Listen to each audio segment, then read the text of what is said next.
Last video lecture में हमने ये इक्वेशन नंबर 8 ड्राइव की थी। ये इक्वेशन ये रिप्रेजेंट करती है कि जब भी कोई हैवी चार्ज पार्टिकल किसी मैटर से इंटरेक्शन करता है, मैटर के अंदर पेनिट्रेट करता है, तो अपनी एनर्जी वो किस तरह से लूज़ करेगा। तो ये फॉर्मूला हमको देता है energy loss by heavy charge particle per unit path length.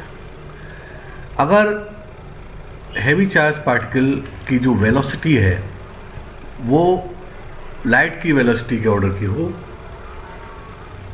In that case इस फॉर्मूला इक्वेशन 8 में दिया हुआ है उसमें कुछ मॉडिफिकेशंस होंगे। तो बीथे और मोलर ने कुछ मॉडिफिकेशंस किए और रिलेटिविस्टिक वेलोसिटीज़ के लिए, हैवी चार्ज पार्टिकल के लिए उन्होंने ये नया फॉर्मूला दिया इक्वेशन 9 में। इसमें कुछ टर्म्स और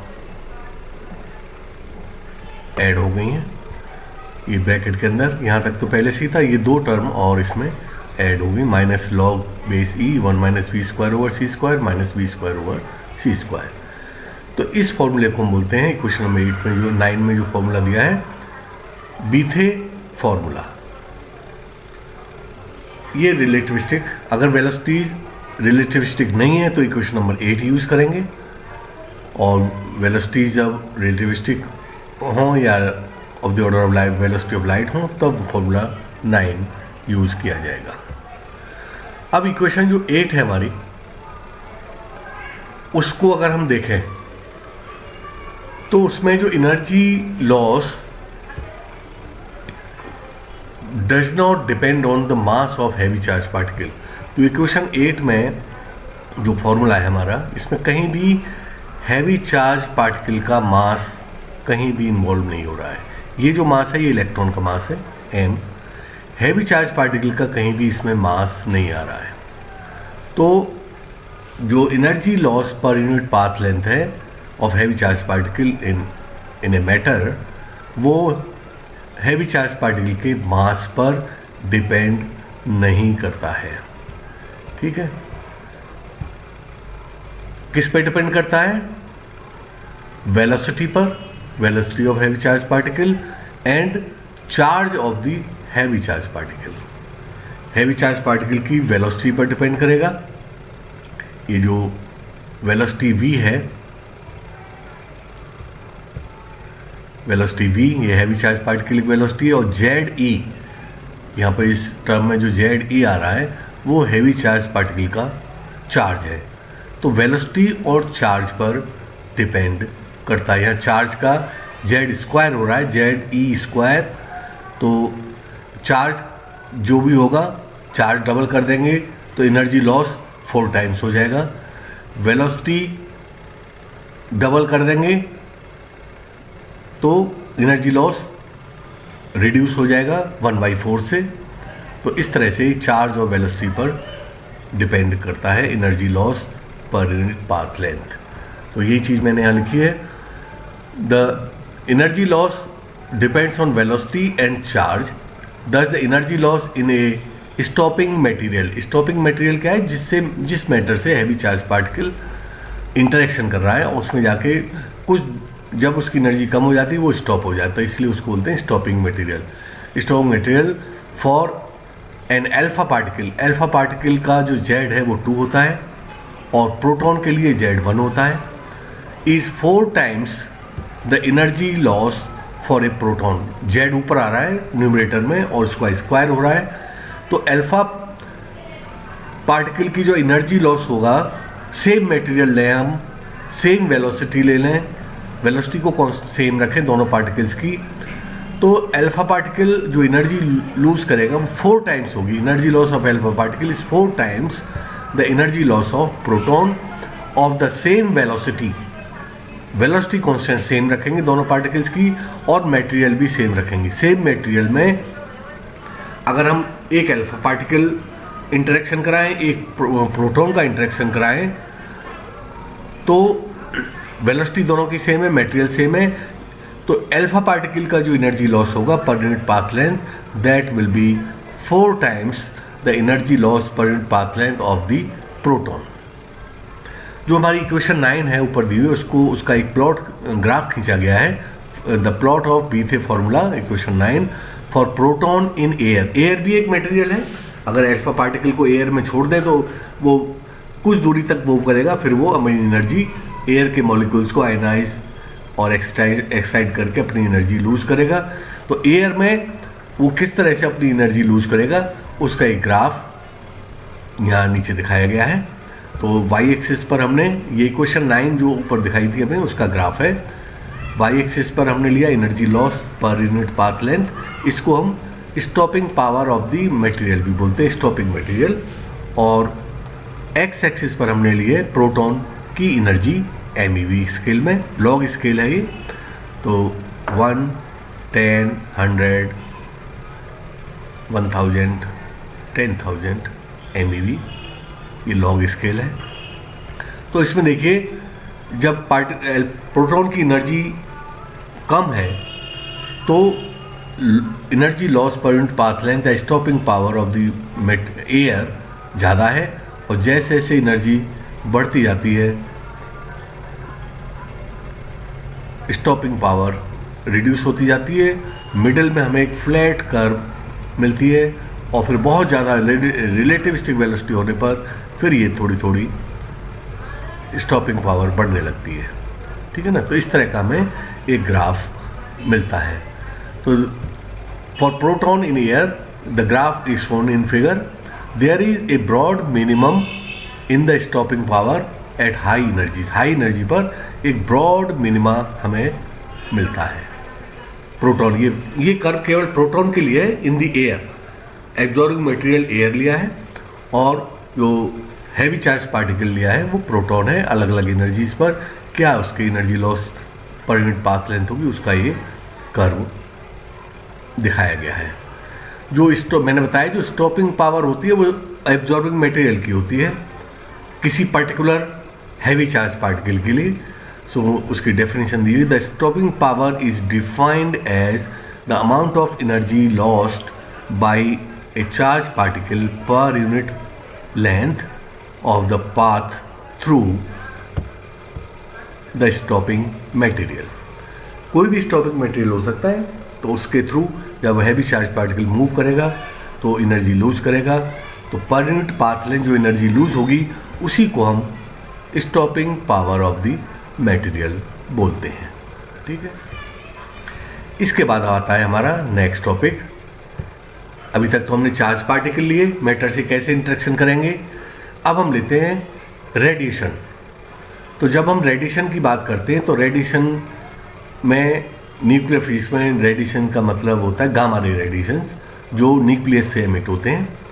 एक्स रेज इलेक्ट्रॉनिक ट्रांजिशन से एमिट होती हैं, और जो गामा रेज हैं वो उनकी एनर्जी ज़्यादा होती है, वो न्यूक्लियर ट्रांजिशन में गामा रेज एमिट हुई। दोनों ही फोटोन से बनी हुई हैं, फोटोन दोनों में ही फोटोन्स होते हैं। तो हमारा टॉपिक है law of absorption and attenuation coefficients, यानी इसमें जो हो रहा है interaction of radiation with matter. अभी तक हमने लाइट चार्ज पार्टिकल मैटर से कैसे इंटरेक्शन करेंगे, हैवी चार्ज पार्टिकल मैटर से कैसे इंटरेक्शन करेंगे, दोनों का प्रोसेस हमने स्टडी किया। लाइट चार्ज पार्टिकल में हमने इलेक्ट्रॉन और पॉजिट्रॉन लिए थे। हैवी चार्ज पार्टिकल में कोई भी हो सकता है, प्रोटॉन हो सकता है, अल्फा पार्टिकल हो सकता है, एक्सेट्रा जो भी हैवी चार्ज पार्टिकल है वो हो सकते हैं। तो उनका एक बीथे फॉर्मूला डिराइव किया था किस तरह से वो एनर्जी लूज करेंगे। तो जब अब आता है रेडिएशन, रेडिएशन मैटर से किस तरह से इंटरेक्शन करेगा। तो जैसा मैंने बताया यहाँ पर जो रेडिएशन का मतलब है इलेक्ट्रोमैग्नेटिक रेडिएशन से जो गामा रेज को हम लेके चलेंगे। तो जितने भी इलेक्ट्रोमैग्नेटिक रेडिएशन है सभी में फोटॉन्स होते हैं, फोटॉन्स एमिट होते हैं। तो जब ये रेडिएशंस मैटर से इंटरेक्शन करते हैं तो एक इलेक्ट्रोमैग्नेटिक रेज की या रेडिएशन की कोई बीम आ रही है, उसमें बहुत सारे फोटॉन्स होंगे। जैसे फोटॉन्स का नंबर जो इंटेंसिटी पर डिपेंड करता है, रेडिएशन की इंटेंसिटी ज़्यादा होगी तो number of photons crossing a particular cross section ज़्यादा हो जाएंगे और एनर्जी कम होगी तो फोटॉन्स की संख्या भी कम हो जाएगी। तो जब ये फोटॉन्स मैटर से इंटरेक्शन करते हैं तो फोटॉन्स और हैवी चार्ज पार्टिकल या लाइट चार्ज पार्टिकल दोनों का इंटरेक्शन का प्रोसीजर डिफरेंट है। लाइट चार्ज पार्टिकल या हैवी चार्ज पार्टिकल जब मैटर से इंटरेक्शन करता है तो एक ही पार्टिकल अंदर मैटर के अंदर मूव करता जाएगा और डिफरेंट एटम से इंटरेक्शन करता हुआ चला जाएगा जब तक कि उसकी एनर्जी एक पर्टिकुलर एनर्जी से मिनिमम नहीं हो जाती, यानी जब वो आयनाइज या एक्साइट करने का के लायक उसमें एनर्जी नहीं है तो वो आगे जाके रुक जाएगा। एक ही पार्टिकल कई एटम से इंटरेक्शन कर रहा है, कई इलेक्ट्रॉनों से इंटरेक्शन कर रहा है, लेकिन यहाँ पर रेडिएशंस के केस में ये नहीं होता है। रेडिएशन के केस में क्या होता है, when a photon interacts with matter it is completely absorbed. ये कंप्लीट यानी जहाँ पे फोटोन ने इंटरेक्शन किया वहाँ कंप्लीटली एब्जॉर्ब हो जाता है। ये ऐसा नहीं कि एक ही फोटोन कई एटम से इंटरेक्शन करता हुआ अंदर मूव करता जाए। तो जैसे मान लीजिए जो हमारी बीम है, रेडिएशन की बीम है, उसमें 100 फोटॉन्स क्रॉस कर रहे हैं पर सेकंड किसी एक पर्टिकुलर क्रॉस सेक्शन पे। तो जैसे जैसे फोटोन इंटरेक्शन करते जाएंगे फोटोन रिमूव होते जाएंगे बीम में से, यानी फोटोन ने जैसे इंटरेक्शन किया वो फोटोन कम हो गया, फिर नेक्स्ट फोटोन ने इंटरेक्शन किया वो वहाँ। ऐसा नहीं कि ये पूरी बीम लास्ट तक इंटरेक्शन करती जाए, कई फोटोन कई एटम से या कई इलेक्ट्रॉन से इंटरेक्शन करे, ऐसा नहीं हो। जहाँ भी फोटोन इंटरेक्शन करेगा वो वहीं पर ख़त्म हो जाएगा। तो ये बीम जैसे जैसे मैटर के अंदर मूव करती है तो इसका एक्सपोनेंशियल फोटोन का जो नंबर है या रेडिएशंस की जो इंटेंसिटी है उसका एक्सपोनेंशियल डिके होता चला जाता है। ये मेन डिफरेंस है between interaction of radiation with matter and interaction of charge particle with matter. ठीक है, तो इसी चीज़ को यहाँ लिखा है हमने। Gamma radiation is name commonly given to the electromagnetic radiation having its origin in nuclear transition. तो जो रेडिएशंस की हम बात कर रहे हैं वो गामा रेडिएशंस होते हैं और इनका ओरिजिन कहाँ से होता है, न्यूक्लियर ट्रांजिशन में इनका ओरिजिन होगा। A well collimated beam of gamma rays shows exponential absorption decay, जो नंबर इसका घटता जा रहा है मैटर से। जैसे ही एक beam photon beam gamma ray photon beam जब मैटर से इंटरेक्शन कर रही है तो इसमें जो नंबर ऑफ फोटोन्स है वो एक्सपोनेंशियली एब्जॉर्ब होते जा रहे हैं। जैसे जैसे फोटोन इंटरेक्शन करेंगे वो बीम में से कम होते चले जाएंगे, वो वहीं एब्जॉर्ब हो जाएगा फोटोन।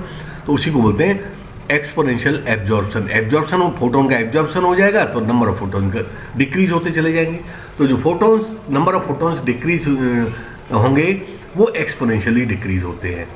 यानी इंटेंसिटी भी, रेडिएशन की जो इंटेंसिटी है जैसे जैसे मैटर के अंदर पेनिट्रेट करेगी उसमें एक्सपोनेंशियल डिके होगा in the matter, unlike the charge particle. जैसे मैंने बताया चार्ज पार्टिकल में ऐसा नहीं होता।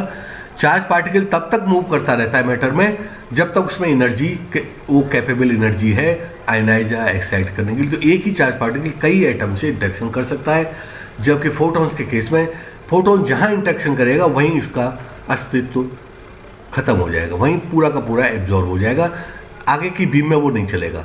तो ऐसे इस तरह से नंबर ऑफ फोटोन्स डिक्रीज होता जाता है। It is because when gamma ray photons pass through the matter each gamma ray photon either does not interact, या तो फोटोन इंटरेक्ट करेगा ही नहीं मैटर से, और जो भी फोटोन इंटरेक्शन करेगा that will be removed completely from the beam. Either photon does not interact with all at all, or it is removed completely from the beam by absorption or scattering। तो जैसा मैंने बताया या तो photon interaction नहीं करेगा, जो photon interaction नहीं करेगा वो तो आगे बढ़ जाएंगी, लेकिन जिस फोटोन ने इंटरेक्शन कर लिया वो कंप्लीटली उस बीम से रिमूव हो जाएगा, वो आगे जैसे संख्या उसका काउंट आगे नहीं चलेगा, फिर वहीं खत्म हो जाएगा photo by the process of absorption और scattering. This causes an exponential attenuation. जो नंबर डिक्रीज हो रहा है यानी एब्जॉर्प्शन जो फोटोन का हो रहा है, तो इसको बोलते हैं अटेन्यूएशन। एक्सपोनेंशियल अटेन्यूएशन होता जा रहा है फोटोन्स का, यानी नंबर डिक्रीज हो रहा है, वो अटेन्यूएशन प्रोसेस कहलाता है।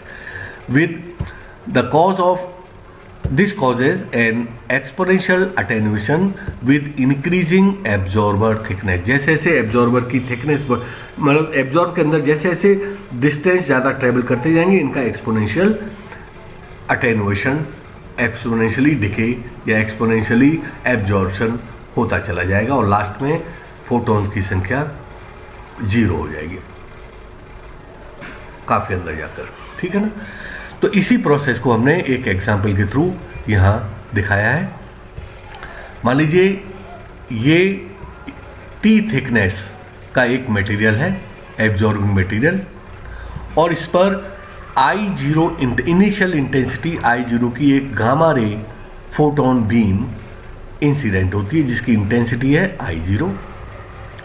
और जब इस पूरी स्लैब से, T थिकनेस की स्लैब से जो बची हुई गामा रे फोटोन की इंटेंसिटी वो एमिट निकलती है, वो IT है। कुछ फोटोन्स इसमें एब्जॉर्ब हो जाएंगे और बचे हुए फोटोन्स आगे निकलेंगे। अगर उसमें इतनी एनर्जी है तो IT is the intensity of photons emerging from the slab of thickness T।